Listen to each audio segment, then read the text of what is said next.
கிறிஸ்துவுக்குள் பிரியமானவர்களே, உங்கள் யாவருக்கும் மீட்பெரும் இரட்சகருமாகிய இயேசு கிறிஸ்துவின் இனிதான நாமத்தினாலே உங்கள் அனைவருக்கும் எங்கள் அந்தியோகிய மிஷன் சார்பாக மனமார்ந்த வாழ்த்துக்களையும் நன்றிகளையும் தெரிவித்துக் கொள்கிறோம். இந்த நித்திய வெளிச்சம் டிவியின் மூலமாக கர்த்தருடைய வார்த்தைகளை பகிர்ந்து கொள்வதிலும் உங்களை பார்ப்பதிலும் மிகுந்த சந்தோஷம் அடைகிறேன். கர்த்தர் அருமையான இந்த ஊழியத்தை ஆண்டவர் ஆசீர்வதிப்பாராக. கர்த்தருக்கு ஸ்தோத்திரம். இந்த நாட்கள் உங்களுக்கு ஆசீர்வாதத்தின் நாட்களாய், சமாதானத்தின் நாட்களாய் ஆண்டவர் மாற்றி தருவாராக. உங்கள் மன விருப்பங்களை, உங்கள் வாஞ்சைகளை கர்த்தர் நிறைவேற்றுவாராக. கர்த்தருக்கு ஸ்தோத்திரம். இந்த நாளும் கூட சற்று நேரம் நம் வேதத்தை தியானிக்க போகிறோம். என்னோடு கூட வேதத்தை திருப்பிக் கொள்ளுங்கள். வெளிப்படுத்தின விசேஷம் 4ஆம் அதிகாரம் அதனுடைய 1வது வசனத்தை நாம் வாசிக்க போகிறோம். இவைகளுக்கு பின்பு இதோ பரலோகத்தில் திறக்கப்பட்டிருந்த ஒரு வாசலை கண்டேன். முன்னே எக்கால சத்தம் போல என்னுடனே பேச நான் கேட்டிருந்த சத்தமானது, இங்கே ஏறி வா, இவைகளுக்கு பின்பு சம்பவிக்க வேண்டியவைகளை உனக்கு காண்பிப்பேன் என்று விளம்பினது. கர்த்தருக்கு ஸ்தோத்திரம். என் அன்பான தேவ ஜனமே, அருமையான இந்த காலை பொழுதுல இங்கே ஏறி வா என்கிற தலைப்பில் கர்த்தருடைய வார்த்தைகளை நாம் சிந்திக்க போகிறோம். ஆண்டவராகிய இயேசு கிறிஸ்து எரிகோவிலே பயணம் செய்கிற பொழுது மரத்தின் மேல் அமர்ந்திருந்த சகேயுவை பார்த்து, இங்கே இறங்கி வா, உன் வீட்டில் நான் தங்க வேண்டும் என்று சொல்லி ஆண்டவர் கீழே இறங்கி வரும்படி அழைத்ததை நம்ம வேதத்தில் படிக்கிறோம். ஆனால் வெளிப்படுத்தின விசேஷம் 4ஆம் அதிகாரம் 1ஆம் வசனத்தை வாசிக்கும் பொழுது இங்கே ஏறி வா என்கிற ஒரு சத்தத்தை யோவான் கேட்கிறார். கர்த்தருக்கு ஸ்தோத்திரம்.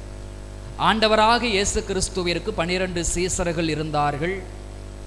அதில் இயேசுவுக்கு மிகவும் பிரியமான ஒரு சீசன் இருந்தார். இயேசுவின் மார்பிலே சாய்ந்திருந்த ஒரு சீசன் இருந்தார். அவருடைய பெயர் யோவான். அன்றைக்கு சீசர்கள் மிகவும் நெருக்கப்பட்டார்கள். சீசர்கள் அடிக்கப்பட்டார்கள். அநேகர் இரத்த சாட்சியாக மரித்தார்கள். ஆனால் இந்த யோவானை ஸ்தோத்திரம் ரொம்ப சூடான எண்ணெயில் அவங்க போட்டாங்க. கொதிக்கிற எண்ணெயில் யோவானை போட்டாங்க. ஆனாலும் அவருக்கு மரணம் வரவில்லை. ஸ்தோத்திரம். மகாவேதனை, சரீரத்தில் நிறைய துக்கமான காரியங்கள். அப்பொழுது யோவானை நாடு கடத்துகிறார்கள். இந்த இடத்தில் இவரை வைக்கக்கூடாது என்று சொல்லி பத்மு தீவு என்கிற இடத்துல கொண்டு போய் அவரை தனிமையிலே போட்டு விடுகிறார்கள். ரொம்ப தனிமை, ரொம்ப வருத்தம், ரொம்ப சோர்வு, ரொம்ப விரக்தி தான். சரீரத்தில் பலகீனம், சரீரத்தில் பிரச்சனைகள். ஆனாலும் வெளிப்படுத்தின விசேஷம் 1ஆம் அதிகாரம் 10வது வசனம் சொல்லுகிறது, நான் உடனே ஆவிக்குள்ளானேன். என்னை ரொம்ப ஆச்சரியப்படுத்தின ஒரு காரியம் என்னவென்று சொன்னால், நம்ம வாழ்க்கையில் கஷ்டங்கள் வரும் பொழுது, பாடைகள் வரும் பொழுது, உபத்திரவங்கள் வரும் பொழுது, நம்ம பலத்திற்கு மிஞ்சின ஒரு பிரச்சனை வருகிற பொழுது நாம் செய்கிற முதல் காரியம் ஜெபிப்பதை நிறுத்துவோம், வேதத்தை வாசிப்பதை நிறுத்துவோம், ஆலயத்திற்கு செல்லுவதை நிறுத்துவோம், விசுவாசிப்பதை நிறுத்துவோம், தேவனுக்கு கொடுப்பதை நிறுத்தி விடுவோம். இப்படி வாழ்க்கையிலே பிரச்சனைகள் வரும் பொழுது, போராட்டங்கள் வரும் பொழுது நம்ம அநேக காரியங்களை நிறுத்தி விடுகிறோம். ஆனால் பத்மு தீவில் யோவானுடைய வாழ்க்கையை நம்ம படிக்கும் பொழுது சரீரத்தில் சொல்லன்னா துயரத்தோடு இருந்தாலும், நிறைய வருத்தங்களோடு கூட இருந்தாலும் கூட, அந்த பாடுகளின் மத்தியிலும், அந்த வருத்தங்களின் மத்தியிலும், அந்த சரீரத்தில் காணப்பட்ட இன்னல்களின் மத்தியிலும் கூட ஆவிக்குரிய வாழ்க்கையிலே சோர்ந்து போகவில்லை. அவர் தொடர்ந்து ஜெபித்து அவர் ஆவிக்குள் ஆனார் என்று வேதத்தில் வாசிக்கிறோம். இந்த இடத்துல நாம் கவனித்து பார்க்க வேண்டிய ஒரு காரியம் என்னவென்று சொன்னால், வெளிப்படுத்தின விசேஷம் 1ஆம் அதிகாரம் 10வது வசனத்திலேயே யோவான் ஆவிக்குள்ளாக மாறியிருக்கிறார். ஆவிக்குள்ளாக மாறியிருக்கிறார். அப்போ அந்த ஆவிக்குள்ள மாறின பிற்பாடு ஸ்தோத்திரம், ஆசியாவில் இருக்கக்கூடிய 7 சபைகளுக்கும் சம்பவிக்க போகிறவைகளை ஆண்டவர் வெளிப்படுத்துகிறார். சம்பவிக்க போகிற காரியங்களை வெளிப்படுத்துகிறார். ஒவ்வொரு சபைகளில் என்ன நடக்கும், ஒவ்வொரு ஊழியத்தில் என்ன நடக்கும், அவங்களுக்கு உண்டான எச்சரிக்கைகள் கொடுக்கப்படுகிறது, அவர்களுக்கு உண்டான வாக்கு தத்தங்கள் கொடுக்கப்படுகிறது. அப்போ ஏற்கனவே அவர் ஆவிக்குள் வந்துட்டார். ஆனால் மீண்டும் வெளிப்படுத்தின விசேஷம் 4ஆம் அதிகாரம் 1ஆம் வசனத்தில் இன்னும் ஏறிவா என்கிற ஒரு சத்தத்தை கேட்கிறார். இன்னும் ஏறிவா என்று. இந்த இடத்துல நம்ம கவனிக்க வேண்டிய காரியம், ஞானஸ்நானம் எடுத்ததோடு நம் கடமை முடிந்தது, அவ்வளவுதான் ஆவிக்குரிய வாழ்க்கைன்னு நம்ம நினைத்து கொண்டிருக்கிறோம். அபிஷேகம் பெற்ற உடனே இவ்வளவுதான் ஆவிக்குரிய வாழ்க்கை. அந்நிய பாஷைகளை பேசும் பொழுது இவ்வளவுதான் ஆவிக்குரிய வாழ்க்கை. பிசாசுகளை துரத்தும் பொழுது, வியாதிகளை சுகமாக்கும் பொழுது இவ்வளவுதான் ஆவிக்குரிய வாழ்க்கை. பிரசங்கிக்கும் பொழுது இவ்வளவுதான் ஆவிக்குரிய வாழ்க்கை என்று ஒரு குறிப்பிட்ட எல்லைக்குள்ளேயே நாம் நின்று விடுகிறோம். ஆவிக்குரிய வாழ்க்கையில வளருவதற்கு நாம் முயற்சி எடுப்பதில்லை. ஆவிக்குரிய வாழ்க்கையில பலப்படுவதற்கு நாம் முயற்சி எடுக்கவில்லை. ஆனால் பத்மோ தீவில் யோவான் ஆவிக்குள்ளாக மாறினார். அவ்வளவு நெருக்கடியிலும் அவ்வளவு வருத்தத்திலும் அவர் ஆவிக்குள்ளாக மாறினார்.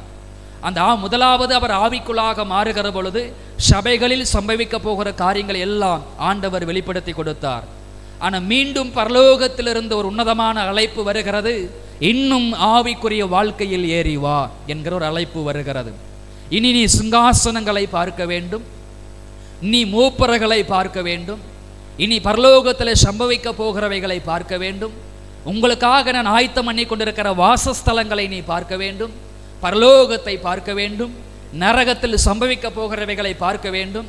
இனி மேலானவைகளை நீ பார்க்க வேண்டும் என்று சொன்னால் இன்னும் ஆவிக்குரிய வாழ்க்கையில் நீ ஏறி வர வேண்டும். இன்னும் ஜெபத்தில் ஏறி வர வேண்டும், இன்னும் விசுவாசத்தில் ஏறி வர வேண்டும், இன்னும் கிருபையில் ஏறி வர வேண்டும், இன்னும் நீதியிலே ஏறி வர வேண்டும் என்று ஆண்டவர் அழைப்பு கொடுக்கிறார். இந்த வார்த்தையை கேட்டுக்கொண்டிருக்கிற அன்பான தேவ பிள்ளைகளே, ஒருவேளை ஞானஸ்நானம் எடுத்ததோடு கடமைகள் முடிந்தது, அபிஷேகம் பெற்றதோடு கடமைகள் முடிந்தது, வாரந்தோறும் ஆலயத்திற்கு செல்வதனால என் கடமைகள் முடிந்தது, தசம்பாகம் காணிக்கை கொடுப்பதனால் என் கடமைகள் முடிந்தது, ஊழியங்களுக்கு உதவியாய் இருக்கிறதுனால் என் கடமைகள் முடிந்தது, இவ்வளவுதான் கிறிஸ்துவ வாழ்க்கை என்று உங்களுக்கென்ற ஒரு வட்டத்தை ஏற்படுத்தி ஸ்தோத்திரம் அந்த வட்டத்திற்குள்ளாகவே முடங்கி கிடக்கிறீர்களா? ஆண்டவர் இந்த பகல் வேளை உங்களுக்கு ஒரு அழைப்பு கொடுக்கிறார். இன்னும் ஏறி வா, ஜெபத்தில் இன்னும் கொஞ்சம் ஏறி வா, வேத வாசிப்பில் இன்னும் ஏறி வா, விசுவாசத்தில் இன்னும் ஏறி வா, கிருபையில் இன்னும் ஏறி வா, நீதியான வாழ்க்கையில் இன்னும் ஏறி வா, ஸ்தோத்திரம் அபிஷேகத்தில் இன்னும் ஏறி வா, ஊழியத்தில் இன்னும் ஏறி வா என்று சொல்லி ஆண்டவர் அழைப்பு கொடுக்கிறார். இங்க ஏறி வா என்கிற சத்தத்தை கேட்டேன் அப்படின்னு சொல்லி ஆண்டவர் அழைப்பு யோவான் சொல்லுகிறார். ஏறி வா என்கிற சத்தத்தை கேட்டேன். அப்ப இன்னும் ஆவிக்குள் வரும்படி ஆண்டவர் அழைக்கிறார், இன்னும் அபிஷேகத்திற்குள் வரும்படி அழைக்கிறார். எசேக்கியேல் புஸ்தகத்தில் 47ஆம் அதிகாரத்தில் பாருங்க, கணுக்கால் அளவில் நிற்கும் பொழுது எசேக்கியேலை இன்னும் முழங்கால் அளவுக்கு வர சொல்லுகிறார். முழங்கால் அளவுக்கு வந்த உடனே அவர் சொல்லுகிறார், இடுப்பளவுக்கு வரும்படி அழைக்கிறார். இடுப்பளவுக்கு வந்தவுடனே நீச்சல் ஆழத்திற்கு வரும்படி கர்த்தர் அழைக்கிறார். அப்ப இன்னைக்கு அநேகருடைய வாழ்க்கை கணுக்கால் அளவோடு ஆவிக்குரிய வாழ்க்கை நின்று விட்டது. சிலருக்கு முழங்கால் அளவோட ஆவிக்குரிய வாழ்க்கை நின்று போனது. இன்னும் சிலருக்கு இடுப்பு அளவோடு ஆவிக்குரிய வாழ்க்கை அபிஷேகத்தில் நிரம்புகிற அனுபவங்கள் நின்று விட்டது. ஆனால் இன்னும் நீச்சல் ஆழத்திற்குள் சில பிள்ளைகள் வராமல் இருக்கிறார்கள். நீங்கள் நீச்சல் ஆழத்திற்குள் வர வேண்டும் என்று ஆண்டவர் விரும்புகிறார். இன்னும் அபிஷேகத்தில் நிரப்பப்படணும், இன்னும் ஆவிலே நிரம்பி ஜெபிக்கணும் ஆண்டவர் விரும்புகிறார். அப்படி எசேக்கியேல் நீச்சல் ஆழத்திற்கு வந்த பொழுது ஸ்தோத்திரம் எசேக்கியேல் 47ஆம் அதிகாரத்தில் 7ஆம் வசனத்தில் இக்கரையிலும் அக்கரையிலும் வெகு திரளான விருட்சங்களை அவர் பார்த்தார், மகிமையான ஆசீர்வாதங்களை பார்த்தார். என் அன்பான தேவ பிள்ளைகளே, நீங்கள் ஆவிக்குரிய சிறையிருப்பிலிருந்து வெளியே வரும்போதுதான் உலக பிரகாரமான சிறையிருப்புகள் மாற ஆரம்பிக்கும். உங்கள் ஆவிக்குரிய சிறையிருப்புகள் மாறும் பொழுது உங்கள் தனிப்பட்ட வாழ்க்கையில் உங்கள் குடும்பத்தில் காணப்படுகிற சிறையிருப்புகள் மாற ஆரம்பிக்கும். கடன் என்கிற சிறையிருப்பு, வியாதிகள் பலகீனங்கள் என்கிற சிறையிருப்பு, நுகங்கள் என்கிற சிறையிருப்பு, மந்திரவாதம் பில்லிசூனியம் செய்வனை என்கிற சிறையிருப்புகள் எல்லாம் மாற ஆரம்பிக்கும். கர்த்தருக்கு ஸ்தோத்திரம். நீங்கள் ஆவிக்குரிய வாழ்க்கையில மறுரூபப்படணும், ஆவிக்குரிய வாழ்க்கையில இன்னும் பலப்படணும். இந்த உலகத்தில் எல்லா பிரச்சனைகளுக்கும் 2 விதமான தீர்வுகள் உண்டு. ஒன்று நிரந்தரமான தீர்வுகளும் உண்டு, இரண்டாவது தற்காலிகமான தீர்வுகளும் உண்டு. பிரச்சனை வரும்போதெல்லாம், போராட்டங்கள் வரும்போதெல்லாம் அவ்வப்பொழுது உங்களுக்கு கிடைக்கிற விடுதலைகள் தற்காலிகமான ஸ்தோத்திரம் தீர்வாய் இருக்கிறது.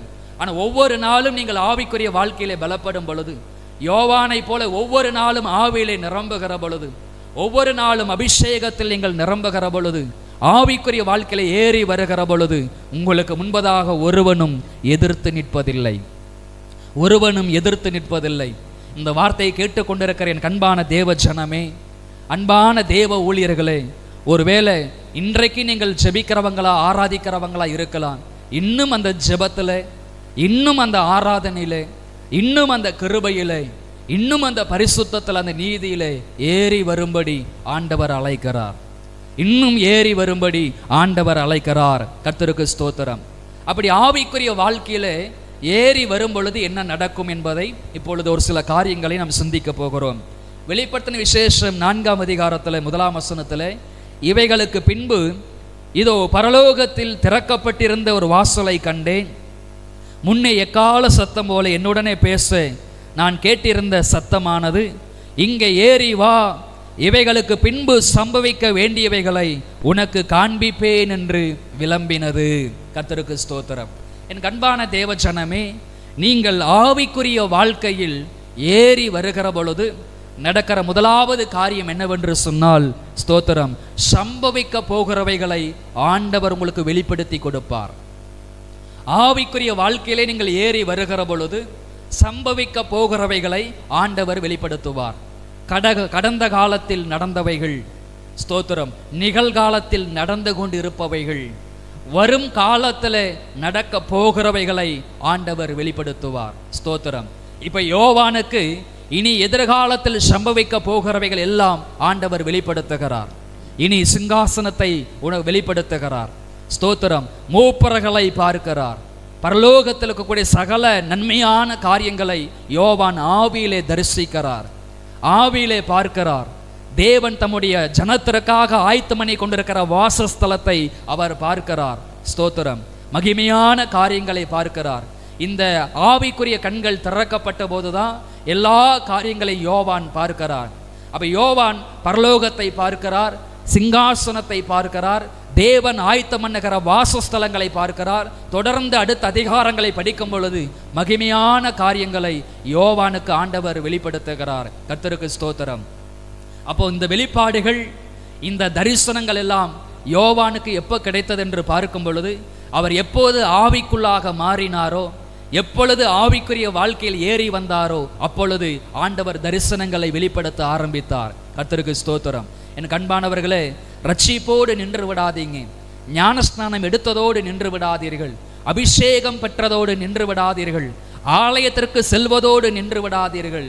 ஸ்தோத்திரம். ஊழியம் செய்வதோடு நின்று விடாதீர்கள், ஆத்ம ஆதாயம் செய்வதோடு நின்று விடாதீர்கள். ஸ்தோத்திரம். நீ ஊழியம் செய்கிறதோடு நின்று விடாதீர்கள். நீங்கள் இன்னும் ஆவிக்குரிய வாழ்க்கையில ஏறி வர வேண்டும் என்பதுதான் தேவனுடைய விருப்பம். ஆவிக்குரிய வாழ்க்கையில வளர வேண்டும் என்பதுதான் தேவனுடைய விருப்பமாய் இருக்கிறது. அப்படி நீங்க ஆவிக்குரிய வாழ்க்கையில ஏறி வருகிற பொழுது, ஸ்தோத்திரம், எதிர்காலத்தில் சம்பவிக்க போகிறவைகளை ஆண்டவரே உங்களுக்கு வெளிப்படுத்தி கொடுப்பார்.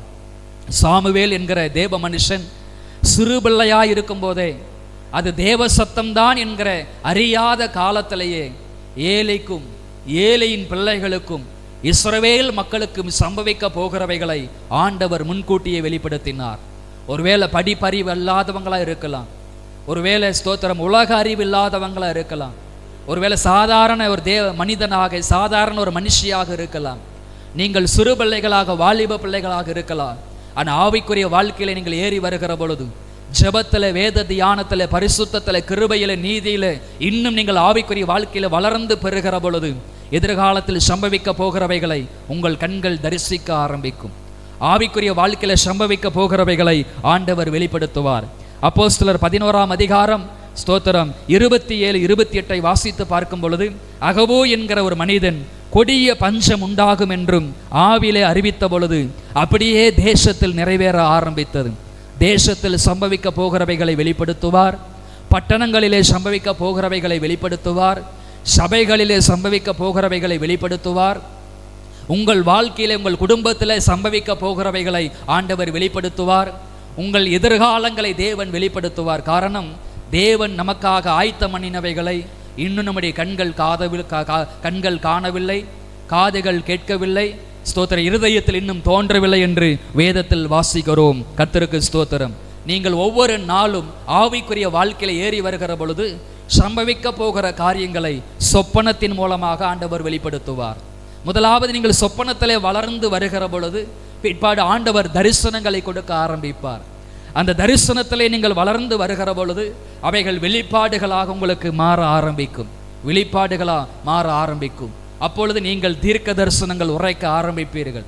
தேசத்தில் சம்பவிக்க போகிறவைகள், பட்டணங்களில் சம்பவிக்க போகிறவைகள், குடும்பங்களுக்கு சம்பவிக்க போகிறவைகள், தனி மனிதனுக்கு சம்பவிக்க போகிற காரியங்கள் எல்லாம் நீங்கள் தீர்க்க தரிசனமாக உரைக்க ஆரம்பிப்பீர்கள்.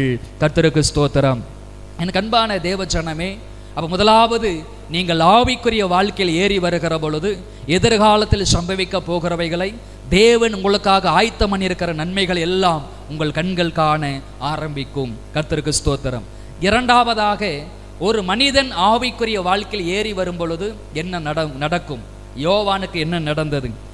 வெளிப்படுத்தின விசேஷம் 4ஆம் அதிகாரம் 2 சொல்லுகிறது, உடனே ஆவிக்குள்ளானேன், அப்பொழுது இதோ வானத்தில் ஒரு சிங்காசனம் வைக்கப்பட்டிருந்தது, அந்த சிங்காசனத்தின் மேல் ஒருவர் வீற்றிருந்தார் என்று வேதத்தில் வாசிக்கிறோம். இரண்டாவதாக, ஒரு மனிதன் ஆவிக்குரிய வாழ்க்கையில் பலப்படும் பொழுது, ஒரு மனிதன் ஆவிக்குரிய வாழ்க்கையில் வளரும் பொழுது கர்த்தர் அவனை ஆவிக்குள்ளாகிற அனுபவத்திற்குள் நடத்துகிறார். இந்த வெளிப்படுத்தின விசேஷம் 1ஆம் அதிகாரம் 10வது வசனத்திலேயே யோவான் ஆவிக்குள்ளாக மாறினார் என்று வேதத்தில் படிக்கிறோம். மீண்டும் 4ஆம் அதிகாரம் 2வது வசனத்திலே வாசிக்கிறோம், நான் உடனே ஆவிக்குள்ளானேன் என்று வேதத்தில் வாசிக்கிறோம். பாருங்கள், எவ்வளவு மகிமையான ஒரு அனுபவம், எவ்வளவு ஆசீர்வாதமான ஒரு அனுபவம். அப்போ நீங்களும் நானும் ரட்சிக்கப்பட்டிருக்கிறோம், பரிசுத்த ஆவியின் அபிஷேகத்தை பெற்றிருக்கிறோம், ஆவியானவர் நமக்குள்ளே வாசம் பண்ணுகிறார். அன்பானவர்களே, ஆவியானவர் நமக்குள் வாசம் பண்ணுவது, ஆவியானவர் நமக்குள் இருப்பது ஆவிக்குரிய வாழ்க்கையிலே முதல் நிலை. ஆனால் நீங்களும் நானும் ஆவிக்குள் வருவது இரண்டாவது நிலை. நீங்களும் நானும் பரிசுத்த ஆவியானவரை நமக்குள் வைத்திருப்பதை விட நீங்களும் நானும் பரிசுத்த ஆவியானவருக்குள் வருவது மிக முக்கியமான காரியம். எவர்கள் தேவனுடைய ஆவியினால் நடத்தப்படுகிறார்களோ அவர்கள் தேவனுடைய புத்திரர் எனப்படுவார்கள் என்று வேதத்தில் வாசிக்கிறோம். அப்போ நீங்களும் நானும் ஆவியானவரை நடத்தக்கூடாது, ஆவியானவர் நம்மை நடத்த வேண்டும். நம்முடைய குடும்பத்தை ஆவியானவர் நடத்த வேண்டும், நம்முடைய எதிர்காலத்தை ஆவியானவர் நடத்த வேண்டும், நமது சபையை, நமது ஊழியத்தை ஆவியானவர் நடத்த வேண்டும். எதிர்காலத்தில் சம்பவிக்க போகிறவைகளை ஆவியானவர் தான் நம்மை நடத்த வேண்டும். கர்த்தருக்கு ஸ்தோத்திரம். அப்போ ஆவியானவர் நம்மை நடத்த வேண்டும் என்று சொன்னால் நாம் ஆவியினால் நடத்தப்படுகிற ஒரு அனுபவம், ஆவிக்குள்ளாகிற ஒரு அனுபவத்திற்குள் நாம் வர வேண்டும். கர்த்தருக்கு ஸ்தோத்திரம் உண்டாவதாக. கர்த்தருக்கு ஸ்தோத்திரம். பாருங்கள், பிலிப்பு என்கிற தேவ மனிதன் ஸ்தோத்திரம் ஒரு ரதத்தில் ஏறுகிறார். கந்தாகே என்கிற ஒரு மந்திரி அந்த ரதத்தில் வந்து கொண்டிருக்கிறார். பிலிப்பு அந்த ரதத்தில் ஏறி சுவிசேஷத்தை அறிவிக்கிறார். உடனே அந்த மந்திரி, நான் ரட்சிக்கப்படுவதற்கு, ஞானஸ்நானம் எடுப்பதற்கு நான் ஆயத்தமாக இருக்கிறேன் என்று சொன்ன பொழுது உடனே அங்கே வாகனத்தை, அந்த வண்டியை நிறுத்தி பிலிப்பு அந்த மனிதனுக்கு ஞானஸ்நானத்தை கொடுக்கிறார். அந்த ஞானஸ்நானத்தை கொடுத்துட்டு திரும்பி பார்ப்பதற்குள்ளாக, கரை ஏறுவதற்குள்ளாக பிலிப்புவை ஆவியானவர் கொண்டு போயிட்டார்னு வேதத்தில் படிக்கிறோம். பிலிப்புவை உடனே ஆவியானவர் எடுத்து கொண்டு போயிட்டார்னு படிக்கிறோம். வேறொரு பட்டணத்தில் கொண்டு போய் விட்டார்னு வேதத்தில் வாசிக்கிறோம். எவ்வளவு மகிமையான அனுபவம், எவ்வளவு மகிமையான அனுபவம். இப்படிப்பட்ட அனுபவத்திற்குள் நாம் வராமல் தான் இன்னும் அந்த ஜெபத்தில், அந்த வேத வாசிப்பில் ஒரு குறிப்பிட்ட எல்லையோடு நாம் நின்று போனோம். இப்படிப்பட்ட உன்னதமான அனுபவங்களுக்குள் வருவதற்கு இந்த கடைசி காலத்தில் அநேகர் விரும்புவதில்லை. இன்றைக்கு ஆண்டவர் உங்களை அழைக்கிறார், ஆவியானவர் உங்களை அழைக்கிறார். பிலிப்புவை போல உங்களை பயன்படுத்துகிற நாட்கள் இந்த கடைசி காலத்தில் வரப்போகிறது. பிலிப்புவை கர்த்தர் ஆவிக்குள்ளாக மாற்றினார், எடுத்துக்கொண்டு போனார் என்று வேதத்தில் வாசிக்கிறோம். அதே போல எலியாவை குறித்து வேதத்தில் படிக்கும் பொழுது பஞ்சம் வரும், இந்த தேசத்தில் மிக கொடிய பஞ்சம் வரும் என்று சொல்லி அவர் அறிவித்தார். அதே போல தேசத்தில் மிகப்பெரிய ஒரு பஞ்சம் உண்டாயிற்று. அப்பொழுது எலியாவை பார்த்து ஆண்டவர் சொன்னார், போதும், நீ மறைந்திருந்த நாட்கள் போதும், ஆகாபுக்கு உன்னை காண்பி என்று சொல்லுகிறார். அப்போ ஆகாபுக்கு தன்னை காண்பிப்பதற்காக எலியா போகும் பொழுது ஒரு மனிதனை சந்தித்து, ஒரு வேலைக்காரனை சந்தித்து, நீ ஆகாபுக்கு போய் முன் அறிவிக்க வேண்டும், இதோ எலியா உன்னை சந்திக்க வருகிறார் என்று சொல் என்று சொன்ன பொழுது உடனே அந்த மனிதன் சொல்லுவார், ஐயா நான் நல்லா இருக்கிறது உங்களுக்கு பிடிக்கலையா? நான் போய் ஆகாபுக்கு சொல்லுவேன், தேவ மனிதன் உங்களை சந்திக்க போகிறார், தேவ மனிதன் உங்களை சந்திக்க வரப்போகிறார்னு சொல்லுவேன். அவர் வருவதற்குள்ளாக ஆவியானவர் வேறொரு பக்கம் உங்களை கொண்டு போயிடுவார். அதற்குள்ளே நீங்கள் ஆவிக்குள்ளாக மாறிடுவீங்க. அவங்க வந்து பார்க்கும்போது இந்த இடத்துல நீங்கள் இருக்க மாட்டீங்க. அப்பொழுது ராஜா என்னை கொன்று போடுவார் அப்படின்னு சொல்லி அந்த இடத்துல வேலைக்காரன் சொல்லுகிறார். என்ன ஒரு மகிமையான அனுபவம், என்ன ஒரு அற்புதமான ஒரு அனுபவம்! எலியாவை ஆவிக்குள்ளாக மாற்றக்கூடிய ஒரு அனுபவத்தில் ஆண்டவர் வைத்திருந்தார். கர்த்தருக்கு ஸ்தோத்திரம். எசேக்கியேல் உடனே ஆவிக்குள்ள ஆனேன் என்று சொல்லுகிறார். அப்ப எசேக்கியேல் ஒவ்வொரு காரியத்தையும் ஆவிக்குள்ளாக மாறி ஸ்தோத்திரம் தரிசிக்கிறார். யோவான் ஆவிக்குள்ளாக மாறி அநேக காரியங்களை தரிசிக்கிறார். அப்ப எனக்கு அன்பான தேவ பிள்ளைகளே, ஒரு மனிதன் ஆவிக்குரிய வாழ்க்கையில நாளுக்கு நாள் ஏறி வருகிற பொழுது அவனை கர்த்தர் ஆவிக்குள்ளாக மாற்றுகிறார். அந்த ஊழியத்தை ஆவிக்குள்ளாக மாற்றுகிறார். அந்த சபையை ஆண்டவர் ஆவிக்குள்ளாக மாற்றுகிறார். அவங்களுடைய ஆவிக்குரிய ஜீவிதத்தை ஆண்டவர் ஆவிக்குள்ளாக மாற்றுகிறார். கர்த்தருக்கு ஸ்தோத்திரம். அப்போ ஆவிக்குரிய வாழ்க்கையில நாம் ஏறி வருகிற பொழுது முதலாவது எதிர்காலத்தில் சம்பவிக்க போகிறவைகளை ஆண்டவர் நமக்கு வெளிப்படுத்துகிறார். இரண்டாவது, நாம் ஆவிக்குரிய வாழ்க்கையில் ஏறி வருகிற பொழுது ஸ்தோத்திரம் ஆவிக்குள்ளாக மாறுகிற அனுபவம், ஆவிக்குள் தரிசிக்கிற அனுபவம், ஆவிக்குள் ஸ்தோத்திரம் தேவ சத்தத்தை கேட்கிற அனுபவங்களை ஆண்டவர் நமக்கு தருகிறார். கர்த்தருக்கு மகிமை உண்டாவதாக. கர்த்தருக்கு ஸ்தோத்திரம். அடுத்ததாக நாம் சிந்திக்க போகிற ஒரு காரியம் என்னவென்று சொன்னால், என்னோடு கூட வேதத்தை திருப்பிக் கொள்ளுங்கள். 1 சாமுவேல் 14ஆம் அதிகாரத்திற்கு வருவோம். 1 சாமுவேல் 14ஆம் அதிகாரத்திற்கு வருவோம். ஆண்டவர் நமக்கு உதவி செய்வாராக. 1 சாமுவேல் 14ஆம் அதிகாரம் அதனுடைய 12 முதல் 13 வரை நாம் வாசித்து பார்க்கும் பொழுது அங்கு வேதம் இவ்விதமாய் சொல்லுகிறது. தானயம் இருக்கிற மனுஷர் யோனத்தானையும் அவன் ஆயுததாரியையும் பார்த்து, எங்களிடத்திற்கு ஏறி வாருங்கள், உங்களுக்கு புத்தியை கற்பிப்போம் என்றார்கள். அப்பொழுது யோனத்தான் தன் ஆயுததாரியை நோக்கி, என் பின்னாலே ஏறி வா, கர்த்தர் அவர்களை இஸ்ரவேலின் கையிலே ஒப்பு கொடுத்தார் என்று சொல்லி யோனத்தான் தன் கைகளாலும் தன் காலுகளாலும் தவழ்ந்து ஏறினான். அவன் ஆயுததாரி அவன் பின்னாலே ஏறினான். அப்பொழுது அவர்கள் யோனத்தானுக்கு முன்பதாக மடிந்து விழுந்தார்கள். அவன் ஆயுததாரியும் அவன் பின்னாலே வெட்டி கொண்டே போனான். யோனத்தானும் அவன் ஆயுததாரியும் அடித்த அந்த முந்தின அடியிலேயே ஏறக்குறைய 20 பேர் ஸ்தோத்திரம் அரையேறு நிலமான விசாலத்திலே விழுந்தார்கள். அப்பொழுது பாளையத்திலும் வெளியிலும் சகல ஜனங்களிலும் பயங்கரம் உண்டாய், தானயம் இருந்தவர்களும் கொலையிட போன தண்டில் உள்ளவர்களும் கூட திகில் அடைந்தார்கள். பூமியும் அதிர்ந்தது, அது தேவனால் உண்டான பயங்கரமாயிருந்தது. கர்த்தருக்கு ஸ்தோத்திரம். என் கண்பான தேவ பிள்ளைகளே, இப்பொழுது இஸ்ரவேல் மக்களுக்கும் பெலிஸ்தியருக்கும் யுத்தம் வரப்போகிறது. 1 சாமுவேல் 14ஆம் அதிகாரத்தில் இஸ்ரவேல் மக்கள் கிபியா என்கிற ஒரு இடத்துல தரித்திருக்கிறார்கள். சவுல் அங்கே தான் இருக்கிறார். 600 ஏறக்குறைய 600 பேர் அங்கே இருக்கிறாங்க. ஸ்தோத்திரம். அவங்களுடைய ஒரு சிலருடைய கரத்தில் மாத்திரம்தான் பட்டயம் இருக்கிறது. பெலிஸ்தியர்கள் ஆப்போசிட்டில் அவங்க பாளையம் அமைத்திருக்கிறார்கள், தானயத்தில் இருக்கிறார்கள் என்று வேதத்தில் படிக்கிறோம். இந்த பக்கம் பெலிஸ்தியருடைய தானயம், இந்த பக்கம் இஸ்ரவேலுடைய பாளையம் இருக்கிறது. ஆனால் இன்னும் யுத்தம் ஆரம்பமாகலை.